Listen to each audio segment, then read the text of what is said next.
Reviving the Democrats. Success in the midterms will not solve their problems.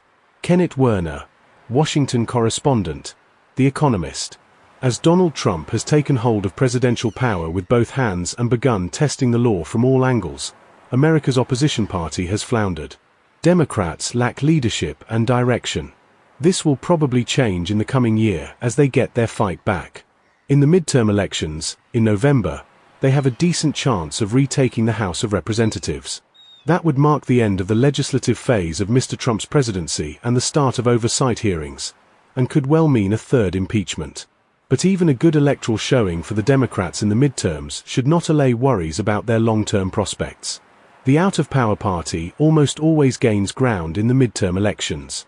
So Mr. Trump could be in for a drubbing, exacerbated by continued high prices and a sluggish labor market. Democrats need only flip a handful of seats to retake the House, though redistricting will make that harder. Their chances of winning back the Senate are slim. But Democratic control of the House would grant subpoena power and the ability to go on the offensive, causing headaches for the Trump administration. Then what? Midterm elections are more of a referendum on the president than a choice between two competing visions for the country. The party's performance in the coming year will not be a reliable guide to its chances in the next presidential contest in 2028. Democrats will need to offer much more than just opposition to Trumpism. Their prospects for 2028 will depend on who becomes their standard-bearer. Picking a presidential candidate with appeal outside the highly engaged liberal base would be a good start. But demographic and structural shifts make that tricky. As Democrats became the party of the college-educated, they lurched to the left, especially on cultural issues. People moving to places where locals share their politics has reduced the number of competitive congressional seats. These two trends have sidelined Democrats who hold moderate views on issues such as immigration and gender. After Mr. Trump's victory in 2024, some ambitious Democrats seemed to grasp this. Ruben Gallego, a senator from Arizona, co-sponsored the Laken-Riley Act, which requires the detention of immigrants charged with crimes.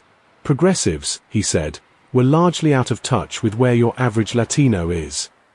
Gavin Newsom, California's governor, declared that it was deeply unfair to let trans women compete in women's sport. Many Democrats want to focus less on culture war issues and more on affordability.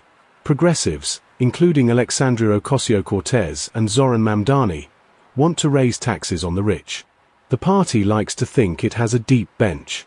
Among the biggest names are pugilistic governors in liberal states, such as J.B. Pritzker in Illinois and Mr. Newsom in California. They also have strong, battle-tested politicians in purple and red states, such as Andy Beshear of Kentucky, Gretchen Whitmer of Michigan and Josh Shapiro of Pennsylvania. But presidential hopefuls need experience in winning over voters who otherwise dislike their party. That is a lot of people. For even as Americans increasingly disapprove of Mr. Trump's performance, they still trust Republicans more on crime, immigration, and the economy. Central to any Democratic resurgence will be working out why.